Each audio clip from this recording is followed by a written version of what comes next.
नमस्कार दोस्तों, स्वागत है आप सबका मेरे YouTube channel sir Anil Jangid में। तो आज की जो हमारी क्लास रहने वाली है वो रहेगी कि अल्पकाल और दीर्घकाल में एक फर्म का समय कैसे निर्धारित किया जाता है और क्या-क्या इनके लिए आवश्यक शर्तें हैं।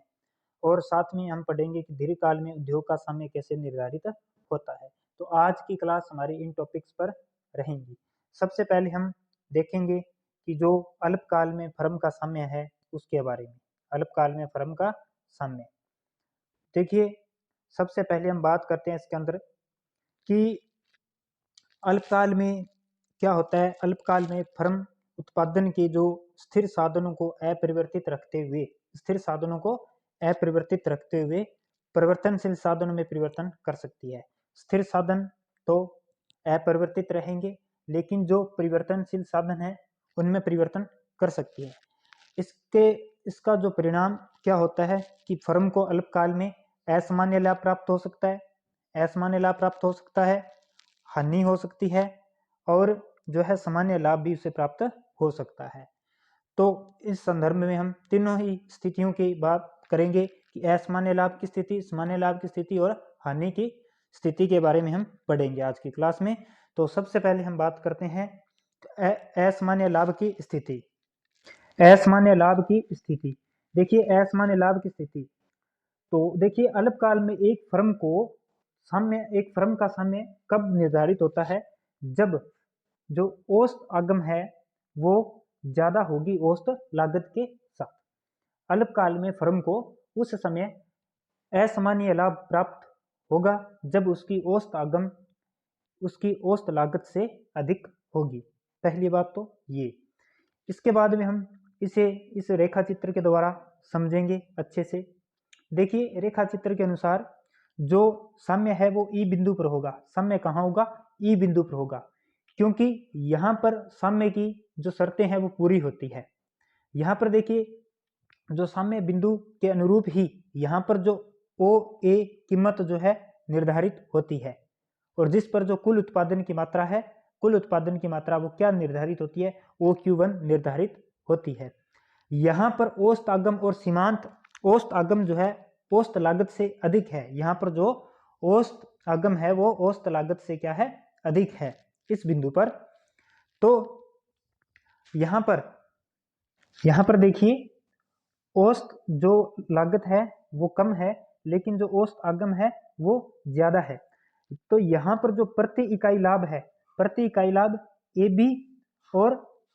AB और EC, प्रति इकाई लाभ AB और AC, ये बीच का जो क्षेत्र है ये वाला, ये प्रति इकाई लाभ होगा। और जो कुल लाभ की अगर हम बात करें तो कुल लाभ यहाँ पे क्या प्राप्त होगा? ABCE, कुल लाभ ये प्राप्त होगा। एक बार फिर से प्रति इकाई लाभ की बात करें तो AB इक्वल EC। अगर कुल लाभ की बात करें तो ये वाला जो क्षेत्र है हमारा, ये वाला क्षेत्र जो इतना ABCE, ये जो आयत बन रहा है, इसके बराबर कुल लाभ प्राप्त होता है। कब? जब अल्पकाल में फर्म को असामान्य लाभ प्राप्त हो रहा हो, तब। इसके बाद में हम बात करते हैं सामान्य लाभ की स्थिति के बारे में। देखिए, फर्म को सामान्य लाभ तब प्राप्त होगा जब जो औसत लागत है वो औसत आगम के बराबर हो। जो औसत लागत है वो औसत आगम के बराबर हो, तब एक फर्म को अल्पकाल में सामान्य लाभ प्राप्त होता है। जो है सामान्य लाभ की स्थिति होती है। यहाँ पर देखिए, ई बिंदु पर साम्य है और यहाँ पर जो कीमत है वो OP निर्धारित होती है और जो उत्पादन मात्रा है वो OQ1 निर्धारित होती है। इस ई बिंदु पर जो क्या है, औसत लागत, अल्पकालीन औसत लागत और अल्पकालीन सीमांत लागत है, इस बिंदु पर क्या होते हैं, इस साम्य बिंदु ई पर क्या होती हैं? बराबर होती हैं। यहाँ औसत लागत और औसत आगम के समान होने के कारण फर्म को यहाँ पर केवल सामान्य लाभ ही प्राप्त होंगे। तो ये थी सामान्य लाभ की स्थिति। इसके बाद में हम बात करेंगे हानि की स्थिति के बारे में। देखिए, हानि की स्थिति, हानि कब होती है फर्म को? हानि तब होगी जब जो है औसत लागत ज्यादा होगी औसत आगम से। जब औसत लागत औसत आगम से ज्यादा होगी तो अल्पकाल में एक फर्म को हानि होती है। ठीक है, जब फर्म उत्पादन की किसी भी मात्रा द्वारा लागत पूरी न कर सके तो क्या होती है, हानि की स्थिति होती है। इस लाइन को भी आप ध्यान में रखना है। यहाँ पर देखिए ई बिंदु पर जो है साम्य है और कीमत क्या है, ओपी कीमत है, और यहाँ पर मात्रा OQ1। यहाँ पर देखिए जो औसत लागत है औसत आगम की तुलना में अधिक है। यहाँ पर जो औसत लागत है, औसत लागत ये रही, औसत लागत जो है वो किससे अधिक है, औसत आगम से। आगम ये रही, और ये जो एरिया है, एक तो एपी इक्वल बीई, ये बी है यहाँ पर और ये ई है, तो ये प्रति इकाई हानि होगी, ये प्रति इकाई हानि होगी।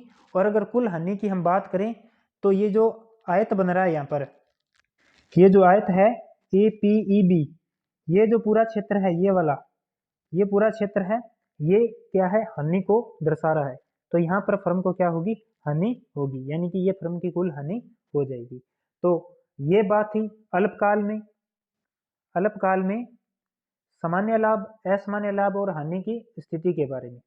ठीक है, अब हम देखेंगे कि दीर्घकाल में फर्म का साम्य, दीर्घकाल में एक तो फर्म का साम्य और एक दीर्घकाल में उद्योग का साम्य, इन दोनों के बारे में हम पढ़ेंगे।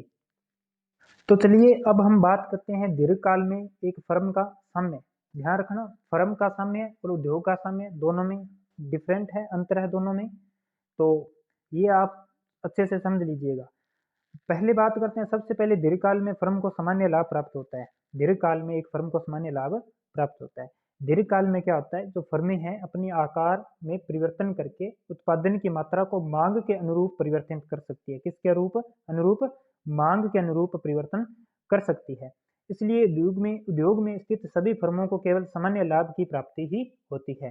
दीर्घकाल में सभी लागतें कैसी होती हैं, परिवर्तनशील होती है, और दीर्घकाल में नई फर्मों के असामान्य लाभ की स्थिति में नई फर्मों का प्रवेश होता है, जबकि हानि की स्थिति में फर्म में जो है उद्योग से बहिर्गमन कर जाती है।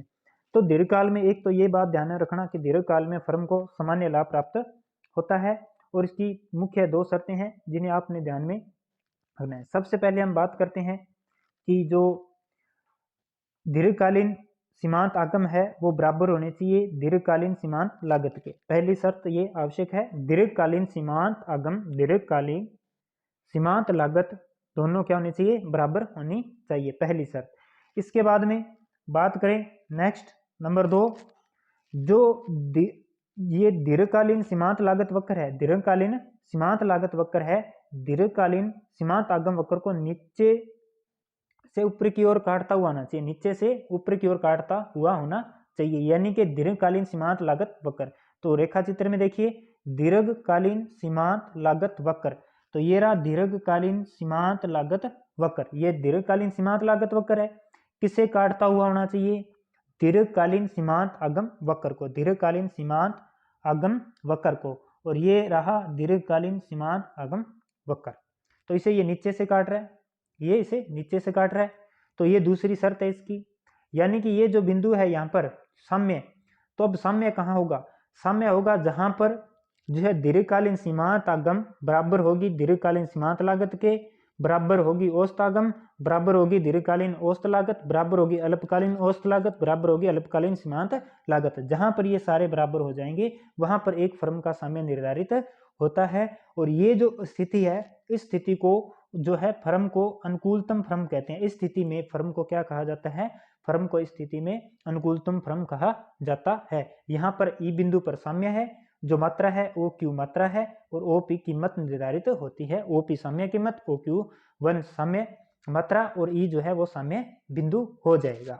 तो उम्मीद करता हूं आपको समझ में आ रहा होगा। अब बात करेंगे नेक्स्ट दीर्घकाल में उद्योग का साम्य। अब देखिए दीर्घकाल में उद्योग का साम्य, देखिए दीर्घकाल में जो है उद्योग में साम्य की बात करें तो सामान्य लाभ प्राप्त होता है, सामान्य लाभ प्राप्त होता है।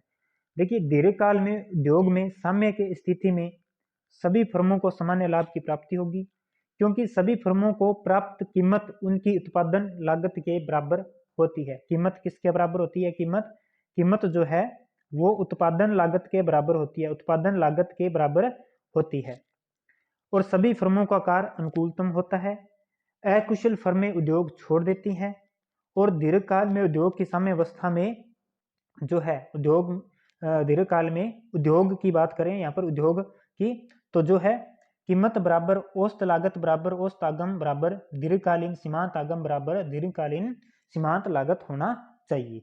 और यहाँ पर केवल ये सब जो है बराबर होते हैं और यहाँ पर केवल सामान्य लाभ ही प्राप्त होता है, दीर्घकाल में केवल सामान्य लाभ ही प्राप्त होता है। अब देखिए हम बात करते हैं अल्पकालीन साम्य फर्म की, और एक तो यहाँ पे फर्म की बात करेंगे और एक यहाँ पे उद्योग की बात करेंगे। और आप रेखा चित्र की तरफ भी देखिए और इसे हम रेखा चित्र के हिसाब से इसे समझाएंगे। सबसे पहले हम बात करेंगे यहाँ पर, देखिए ये रेखा चित्र आपको दिखाई दे रहा होगा। सबसे पहले हम बात करते हैं अल्पकालीन साम्य फर्म के साम्य की बात करते हैं। देखिए ए बिंदु पर, इस ए बिंदु पर जो है औसत लागत से औसत आगम अधिक है, औसत लागत से औसत आगम अधिक है। जो लागत है वो तो ये रही और जो आगम है वो ये रही। और इसी अगर लाइन पे हम इधर आए तो यहाँ पर आर बिंदु के साथ इसकी तुलना करें तो यहाँ पर तो ए बिंदु पर साम्य है, यहाँ पर आर बिंदु पर साम्य है। यहाँ पर जो देखिए जो फर्म का साम्य है वहां पे ए बी जो है ये ए से बी, ए बी जो है ये जो है फर्म को अतिरिक्त लाभ प्राप्त होता है, अतिरिक्त लाभ प्राप्त होता है। और यहाँ पर जो मात्रा है वो निर्धारित होती है OQ1, साम्य मात्रा OQ1 और कीमत OP1, और कीमत यहाँ पे क्या होगी OP1 होगी। लेकिन अगर हम यहाँ पे R बिंदु पर बात करें तो यहाँ पर मात्रा क्या होगी, मात्रा यहाँ पर OQ1 है और कीमत भी यहाँ पे OP1 है। अब ये तो थी अल्पकाल की बात। अब बात करते हैं दीर्घकालीन साम्य, यानी कि दीर्घकाल में फर्म का साम्य और दीर्घकाल में उद्योग का साम्य, इनकी बात करते हैं। देखिए सबसे पहले हम बात करते हैं साम्य बिंदु। अगर हम ई लेते हैं, साम्य बिंदु हम ई लेते हैं तो यहाँ पर जो मात्रा है वो क्या है OQ2 है, यहाँ पर मात्रा OQ2 है। और जो उत्पादन मात्रा है यहाँ पर उत्पादन मात्रा में कमी होगी, क्या होगी उत्पादन मात्रा में कमी होगी। यानी कि जो यहाँ पर बात की थी, यहाँ पे पहले मात्रा क्या थी, मात्रा OQ1 थी, मात्रा OQ1 थी। लेकिन अब बात करें अगर दीर्घकाल में एक फर्म के साम्य की, तो दीर्घकाल में फर्म में के जो उत्पादन की मात्रा है उसमें क्या होगी, कमी होगी, उत्पादन मात्रा में कमी होगी और कीमत क्या हो जाएगी OP2 हो जाएगी, कीमत OP1 से क्या हो जाएगी OP2 हो जाएगी। और यहाँ पर जो है औसत आगम जो है औसत लागत के बराबर है और फर्म को क्या प्राप्त होता है, सामान्य लाभ प्राप्त होता है। अब बात करें अगर उद्योग के साम्य की, उद्योग के साम्य की बात करें तो यहाँ पर ई बिंदु पर साम्य था फर्म में और यहाँ पर एस बिंदु पर साम्य है। साम्य किस बिंदु पर है, एस बिंदु पर। यहाँ पर जो मात्रा है पहले तो देखिए जो है OQ1 मात्रा थी, लेकिन अब मात्रा जो है वो बढ़ जाएगी, मात्रा बढ़कर क्या हो जाएगी OQ2 हो जाएगी। यानी कि दीर्घकाल में एक फर्म का साम्य जो मात्रा है वो बढ़ेगी, OQ2 हो जाएगी, क्या हो जाएगी OQ2। और यहाँ पर जो कीमत है वो क्या हो जाएगी, घटकर OP2 हो जाएगी। और यहाँ पर जो है औसत आगम बराबर होगा कीमत के, और ये तीनों बराबर होंगे, औसत आगम, औसत लागत और कीमत। और यहाँ पर बराबर हो जाता है मांग और पूर्ति, दोनों क्या हो जाती हैं, बराबर हो जाती हैं। और उद्योग को भी क्या प्राप्त होता है, सामान्य लाभ प्राप्त होता है। तो आज का टॉपिक हमारा इतना ही था। उम्मीद करता हूँ कि आपको अच्छे से समझ में आ गया होगा। नेक्स्ट क्लास हमारी रहेगी उत्पादन बंद करो बिंदु पर, शट डाउन पॉइंट, और इसके बाद में हम पढ़ेंगे जो उच्चतम कीमत के बारे में और पूर्ण प्रतियोगी फर्म का पूर्ति वक्र क्या होता है। नेक्स्ट क्लास में हम इनके बारे में बात करेंगे। तो चैनल को सब्सक्राइब नहीं किया तो सब्सक्राइब कर लीजिए, टेलीग्राम चैनल को ज्वाइन कर लीजिए ताकि मेरी हर एक क्लास की आपको PDF और कोई भी अगर जानकारी हो तो वहाँ पर सबसे पहले दी जाती है, जिसका लिंक जो है डिस्क्रिप्शन में दिया गया है।